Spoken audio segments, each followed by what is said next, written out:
ଶ୍ରୀମନ୍ଦିରର ରତ୍ନସିଂହାସନରେ ଅଧିଷ୍ଠିତା ଦେବୀ ଭୂଦେବୀ ଓ ଶ୍ରୀଦେବୀଙ୍କର ଦୈନନ୍ଦିନ ନୀତିରେ ପ୍ରଥମେ ଶ୍ରୀମନ୍ଦିରର ଦ୍ୱାରପିଠା ଓ ମଙ୍ଗଳ ଆଳତି ହେବା ପରେ ବେଶ ମୈଲମ ହୋଇଥାଏ। ସନ୍ଧ୍ୟାବେଳେ ସନ୍ଧ୍ୟା ଆଳତି ଏବଂ ଚନ୍ଦନ ଲାଗି କରାଯାଏ। ବଡ଼ସିଂହାର ବେଶରେ ଗୀତଗୋବିନ୍ଦ ଖଣ୍ଡୁଆ ପାଟବସ୍ତ୍ର ପିନ୍ଧାଯାଇ ନାନା ସୁଗନ୍ଧିତ ପୁଷ୍ପ ତୁଳସୀ ବିହୀନ ଗଜରାମାନ ଲଗାଯାଇଥାଏ। ଜଗନ୍ନାଥଙ୍କର ବାଡ଼ର ସେବକ ଶ୍ରୀ ଜଗନ୍ନାଥ ମାଧବ ସୁଦର୍ଶନଙ୍କ ସହିତ ଭୂଦେବୀ ଓ ଶ୍ରୀଦେବୀଙ୍କୁ ପୂଜା ଉପାସନା କରିଥାନ୍ତି। ଶ୍ରୀମନ୍ଦିରରେ ଶ୍ରୀଦେବୀ ଓ ଭୂଦେବୀଙ୍କର କୌଣସି ସ୍ୱତନ୍ତ୍ର ଉତ୍ସବ ଅନୁଷ୍ଠିତ ହୋଇନଥିଲେ ମଧ୍ୟ ଗୁରୁବାରରେ ଏକାନ୍ତ ନୀତି, ରୁକ୍ମିଣୀ ବିବାହ ଉତ୍ସବ, ହେରା ପଞ୍ଚମୀ, ଲକ୍ଷ୍ମୀନାରାୟଣ ଭେଟ, ଲକ୍ଷ୍ମୀନାରାୟଣ କଳି, ରାଧାଷ୍ଟମୀ, ଦ୍ୱିତୀୟା ଓଷା, କୁମାର ପୂର୍ଣ୍ଣିମା, ଦ୍ୱୈତ କ୍ରୀଡ଼ା, ଦୟଣା ଚୋରୀ ଇତ୍ୟାଦି ବିଧିମତେ କରାଯାଇଥାଏ।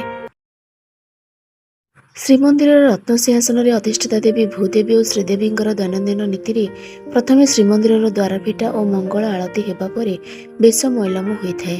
ସନ୍ଧ୍ୟାବେଳେ ସନ୍ଧ୍ୟା ଆଳତି ଏବଂ ଚନ୍ଦନ ଲାଗି କରାଯାଏ। ବଡ଼ସିଂହାର ବେଶରେ ଗୀତଗୋବିନ୍ଦ ଖଣ୍ଡୁଆ ପାଟବସ୍ତ୍ର ପିନ୍ଧାଯାଇ ନାନା ସୁଗନ୍ଧିତ ପୁଷ୍ପ ତୁଳସୀ ବିହୀନ ଗଜରାମାନ ଲଗାଯାଇଥାଏ। ଜଗନ୍ନାଥଙ୍କର ବାଡ଼ର ସେବକ ଶ୍ରୀ ଜଗନ୍ନାଥ ମାଧବ ସୁଦର୍ଶନଙ୍କ ସହିତ ଭୂଦେବୀ ଓ ଶ୍ରୀଦେବୀଙ୍କୁ ପୂଜା ଉପାସନା କରିଥାନ୍ତି। ଶ୍ରୀମନ୍ଦିରରେ ଶ୍ରୀଦେବୀ ଓ ଭୂଦେବୀଙ୍କର କୌଣସି ସ୍ୱତନ୍ତ୍ର ଉତ୍ସବ ଅନୁଷ୍ଠିତ ହୋଇନଥିଲେ ମଧ୍ୟ ଗୁରୁବାରରେ ଏକାନ୍ତ ନୀତି, ରୁକ୍ମିଣୀ ବିବାହ ଉତ୍ସବ, ହେରା ପଞ୍ଚମୀ, ଲକ୍ଷ୍ମୀନାରାୟଣ ଭେଟ, ଲକ୍ଷ୍ମୀନାରାୟଣ କଳି, ରାଧାଷ୍ଟମୀ, ଦ୍ୱିତୀୟା ଓଷା, କୁମାର ପୂର୍ଣ୍ଣିମା, ଦ୍ୱୈତ କ୍ରୀଡ଼ା, ଦୟଣା ଚୋରୀ ଇତ୍ୟାଦି ବିଧିମତେ କରାଯାଇଥାଏ।